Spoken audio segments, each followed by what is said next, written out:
성공이라는 단어에 대해 웹스터 사전에 이런 정의가 있습니다. 부와 존경과 또는 유명함을 갖거나 성취하는 것, 이것이 성공이다 라는 정의를 내렸습니다.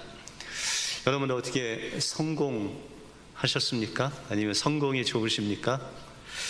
미국 여론조사 기관인 퓨 리서치 센터가 전 세계 17개국 성인 18,850명을 대상으로 설문을 조사했습니다. 그 질문은 당신의 삶 속에서 가장 가치 있게 여기는 것은 무엇입니까? 그런데 대부분 국가는 첫 번째가 가족이 가장 소중한 가치다, 두 번째가 직업이고 세 번째가 물질적인 행복이다, 이런 순으로 가치의 그 순서를 매겼는데 유독 우리나라는 순서가 좀 달랐습니다. 첫 번째, 나의 인생에서 가장 가치 있는 것은 물질적인 행복이 1위, 두 번째가 건강, 세 번째가 가족, 네 번째가 만족감, 다섯 번째가 자유였다. 2011년도 미국 노스 사우스 이스턴 대학에서 소위 성공한 사람들, 월스트리트 주식거래 매니저들을 대상으로 조사를 한 결과 그들의 연봉은 최소 20만 불에서 한 150만 불 이상, 그렇게 엄청난 고액의 연봉을 받는다고 합니다. 그런데 놀라운 사실은 그들의 3명 중 2명은 우울증을 앓고 있고 그 중에 한 절반은 당장 입원해서 치료할 만큼 그렇게 위급한 상황 속에서도 지금 일을 하고 있다라고 그렇게 말하고 있습니다. 그렇다면 대다수 사람들이 생각하는 성공의 조건은 무엇일까요? 2017년도 온라인 취업 포털 사람인이라는 그런 기관에서 한 2,000명을 대상으로 대한민국에서 성공하기 위해서 가장 필요한 조건은 무엇입니까? 라는 그런 설문을 조사했습니다. 그랬더니 첫 번째가 경제적인 능력, 두 번째가 집안의 배경, 세 번째가 인맥으로 나타났습니다.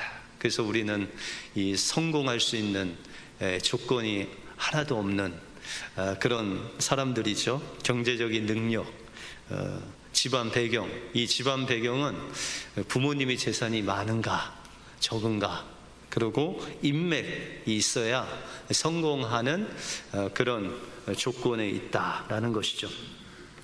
그런데 이 경제적인 성공이나 물질적인 부의 유효 기간이 그렇게 길지 않다는 것입니다. 어느 기업인이 부실한 기업을 사들여서 잘 리모델링하고 또 잘 매니지먼트를 해서 비싼 가격에 그 회사를 팔았다고 합니다. 그래서 하루아침에 한국 돈으로 250억을 벌어들였다고 합니다. 그 기업 투자자가 경제 관련 잡지와 인터뷰에서 그가 고백하기를 자신은 250억을 번 후에 딱 2주 동안 행복했고 다시 또 다른 걱정과 근심에 쌓였다라고 그렇게 이야기를 했다고 합니다.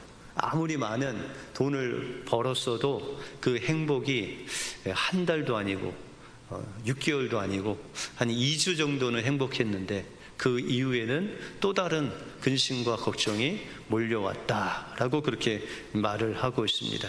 많은 사람이 경제적인 성공, 물질적인 풍요를 누리고 또 그것이 성공의 기준으로 생각하지만 이에 대한 과도한 추구로 인해서 신경쇠약에 걸린다든지 우울증에 걸려서 고생하는 사람들이 많이 늘고 있다라는 것이죠. 그러면 우리에게 진정한 성공의 기준은 무엇이냐? 바로 하나님이 함께 하시느냐, 함께 하지 않느냐, 나의 삶 속에서 하나님이 함께 하시느냐 아니면 함께 하시지 않느냐, 그것이 성공의 조건이다. 세상에 그런 어떤 조건보다도 성공의 조건은 하나님께서 함께 하시느냐, 함께 하시지 않느냐. 그러므로 여러분들이 인생 속에 주님이 함께 하신다면 여러분 성공한 인생입니다. 근데 여러분들의 인생에 하나님이 함께 하시지 않는다면 그 인생은 성공하지 못한 인생이다 라는 것을 기억하시고, 여러분들 삶 속에 주님이 늘 함께 하심으로 성공된 형통한 인생이 주님 앞에 드러날 수 있도록 그런 은혜를 누리시는 여러분들의 삶이 되시길 주님의 이름으로 축원드립니다. 오늘 본문을 통해서 하나님께서 우리에게 말씀하시는 인생의 성공의 비결은 무엇이고, 또 우리가 어떻게 우리의 인생 속에서 그 성공을 맛볼 수 있는지 오늘 본문을 통해서 살펴보겠습니다. 먼저 인생의 성공의 비결은 예수님과의 관계, 예수님과 우리와의 관계가 명확하게 정해질 때 우리는 성공할 수 있다라고 그렇게 말씀하고 있습니다. 예수님은 우리와 예수님의 관계를 확실하게 오늘 말씀하십니다. 여러분들 5절에 보시면 나는 포도나무요 너희는 가지다. 이것이 예수님과 우리의 관계를 정확하게 표현해주는 그런 구절이다라는 것이죠. 주님은 포도나무고 우리는 가지다라는 것이죠. 여러분들 어떤 사람이 길을 가다가 아주 아름다운 장미꽃을 봤습니다. 그래서 욕심에 있는 그 욕심대로 그 장미꽃을 뚝 하고 꺾었는데 마음의 가책을 느끼고 다시금 그걸 잘 원상태로 이렇게 붙여놨습니다. 그러면 그 장미꽃이 살까요, 죽을까요? 예? 네. 안 해보셔서 잘 모르시죠? 예, 그 가지는 죽습니다. 왜냐하면 한 번 꺾였기 때문에 그 수분이나 영양분을 빨아들이지 못하고 이제 그 가지에서 떨어져서 이제 시들게 되죠. 여러분들 우리의 삶 속에서 이 가지에 열매가 맺히려면 햇빛도 필요하고 수분도 필요하고 영양분도 필요합니다. 근데 이 세 가지 성장의 요소가 다 있을지라도 그 가지가 나무에서 조금만 꺾이든지 떨어져 있으면 그 줄기, 그 가지는 이제 죽게 시들어지게 된다라는 것이죠. 여러분들 신앙도 마찬가지입니다. 신앙생활에 있어서 내가 누구인가, 나의 정체성이 중요하다는 거죠. 여러분들 누구십니까? 5절에 보시면 주님이 나는 포도나무고 우리는 그 포도나무의 가지다, 예수님께 속해 있는 가지다, 이런 정체성을 가지고 있으면 여러분들은 성공한 인생이다라는 것이죠. 그러므로 예수 믿는 사람들은 세상의 성공에 그렇게 집착하지 않고 살아도 된다라는 것이죠. 왜요?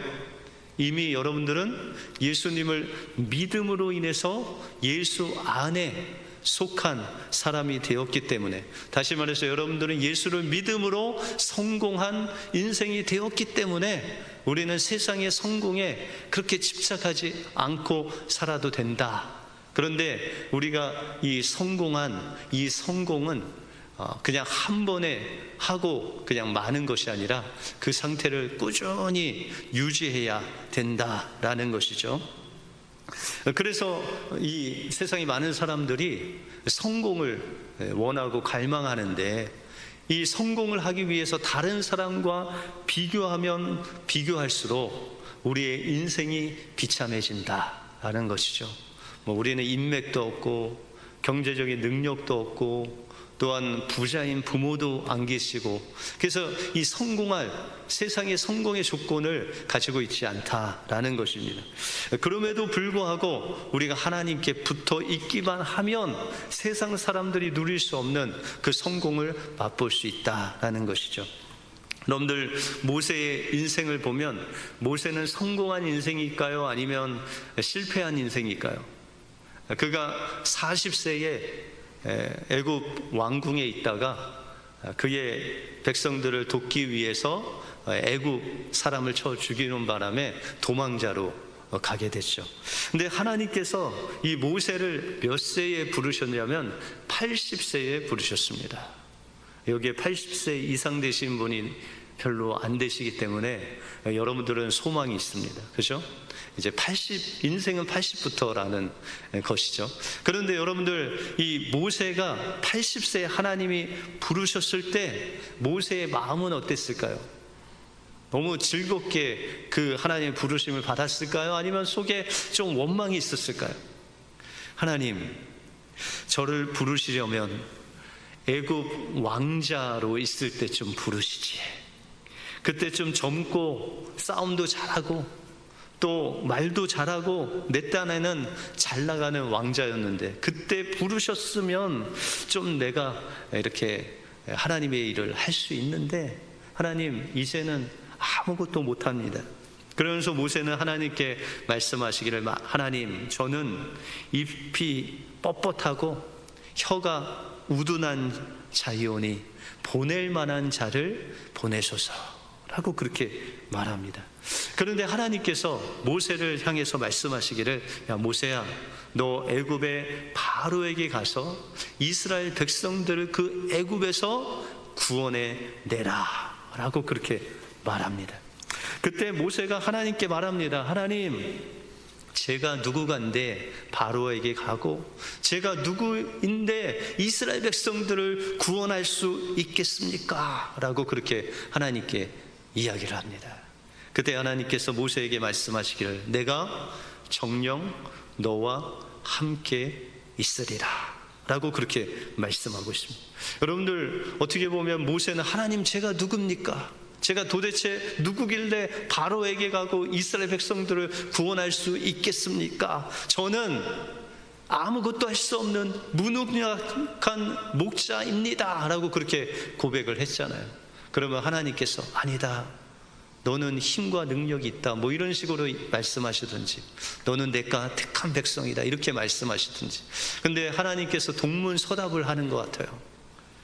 너는 하나님께서 정녕 함께 하시는 자다. 그것이 바로 모세의 정체성이고, 모세가 바로에게 가고 이스라엘을 구원할 수 있는 그런 자격을 하나님께서 말씀하고 있다라는 것입니다. 그러므로 우리의 정체성은요, 우리의 보이는 것에 있지 않다는 거예요.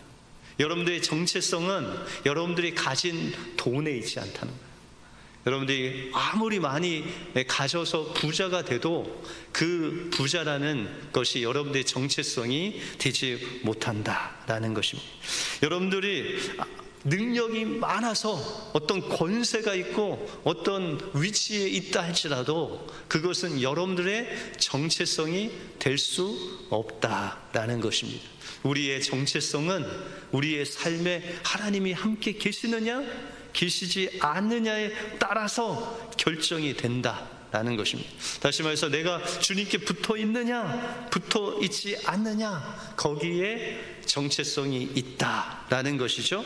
그래서 이 모세는 애굽의 왕궁에서 웅변술이 아주 능통하고 싸움을 잘하고 또한 아무리 많은 그런 지위와 권력을 가질지라도 하나님께서 원하시는 모세의 정체성은 거기에 있지 않았다라는 것이죠. 지금 모세가 80세가 되어서 하나님 앞에 고백하는 겁니다. 하나님, 저는 우리 가정 하나도 건세할 수 없는 그렇게 연약한 인생입니다. 주님 보십시오. 저의 이 양들은 다 우리 와이프의 아버지 장인 어른 것입니다. 제 집도 없습니다. 저는 그냥 처가살이하는 그런 연약한 목자에 불과합니다 라고 그는 하나님 앞에 고백하고 있습니다. 그런데 하나님은 이 모세의 모습을 보시면서 그 마음에 너무 흡족해 하셨어요. 모세의 이 모습을 보시기 위해서 이 모세를 40년간 훈련시킨 거예요.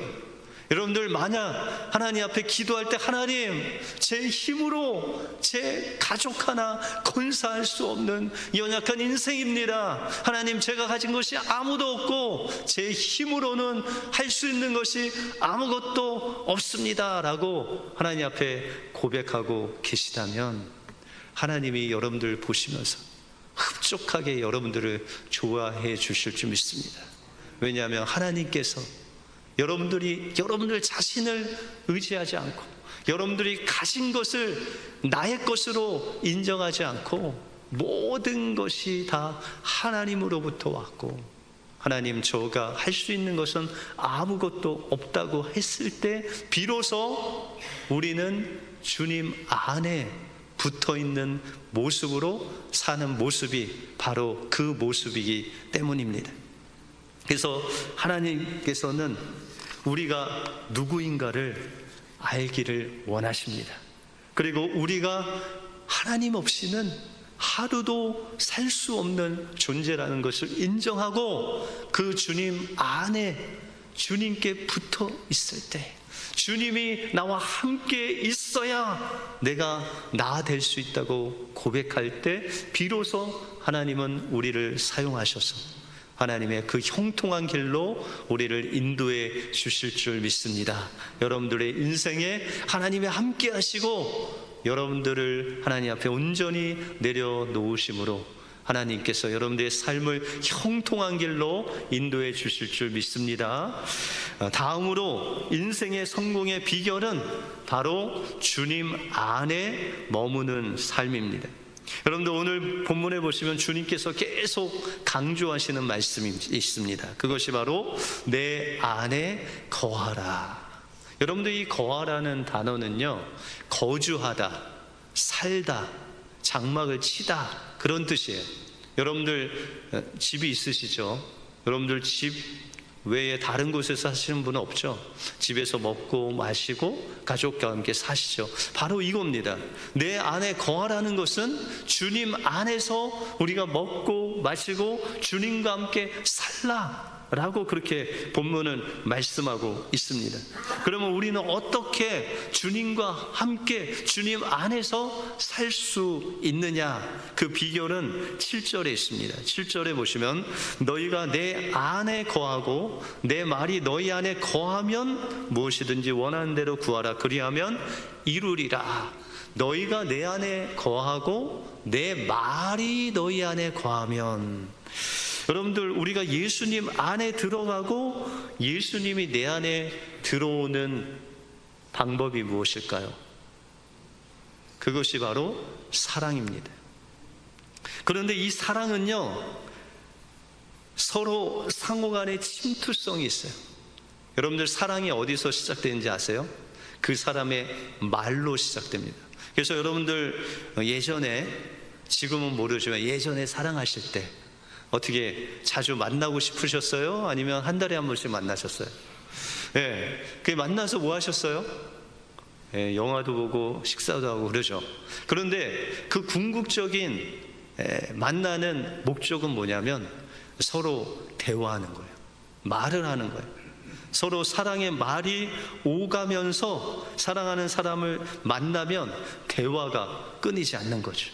말이 적은 사람도 사랑하는 사람을 만나면 말이 계속 많아지는 것이죠. 그리고 사랑의 말을 할 때 상대방이 말한 그 말을 내 마음속에 받아들이면 그 사람의 사랑이 내 안에 들어오고 또 내 사랑이 그 상대방 안에 마음에 들어가는 것이죠. 그래서 요한복음 6장 63절에 보시면 살리는 것은 영이니 육은 무익하니라. 내가 너희에게 이른 말은 영이요 생명이다.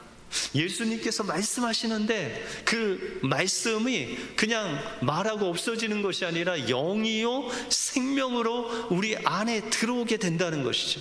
그 하나님의 말씀이 내 안에 들어오면 그 말씀을 기억하게 하시고 그 말씀을 생각하면 주님이 생각나고 주님이 생각나면 주님이 우리에게 행하신 그 사랑이 내 안에 역사되는 놀라운 일들을 경험하게 된다. 그래서 제가 그렇게 말씀을 묵상하라고, 암송하라고. 그 주님의 말씀이 여러분들 안에 들어오게 되면 하나님의 사랑이 여러분들 안에서 살아 역사되기 때문입니다. 그래서 독일의 유명한 신학자이자 순교자였던 본 회퍼 목사님이 이런 말을 했습니다. 성경에 기록된 말씀들은 언제나 당신의 가슴에 울려야 하고 당신의 생활 속에 날마다 살아 움직여야 됩니다. 당신이 무척이나 사랑하는 자가 있으면 그의 말을 어찌 잊을 수 있겠습니까? 사랑하는 자의 말은 따지고 분석해서 받아들이는 것이 아니라, 마찬가지로 당신도 주님을 사랑한다면 그의 말씀을 마음에 담는 것입니다. 그리고 따지고 분석하는 것이 아니라 그 말씀으로 즐거워하고 그 말씀이 살아있는 하나님의 능력이 되어서 우리의 영혼을 살찌게 하는 양식이 되어 우리를 튼튼하게 세워줄 것입니다. 가만히 있어도 인격과 삶의 과실들이 절로 맺을 것입니다. 하나님도 기뻐하시고 우리를 보는 자마다 이렇게 말할 것입니다. 와, 정말 다르다. 이렇게 말할 수 있도록 하나님께서 우리를 인도해 주실 것입니다. 이것이 바로 사랑의 모습입니다 라고 그렇게 고백을 했습니다. 여러분들, 하나님이 말씀하시면 그 말씀이 내 안에, 내 속에 받아들이면 내 안에 그 말씀이 그리워지는 거예요. 생각나는 거예요.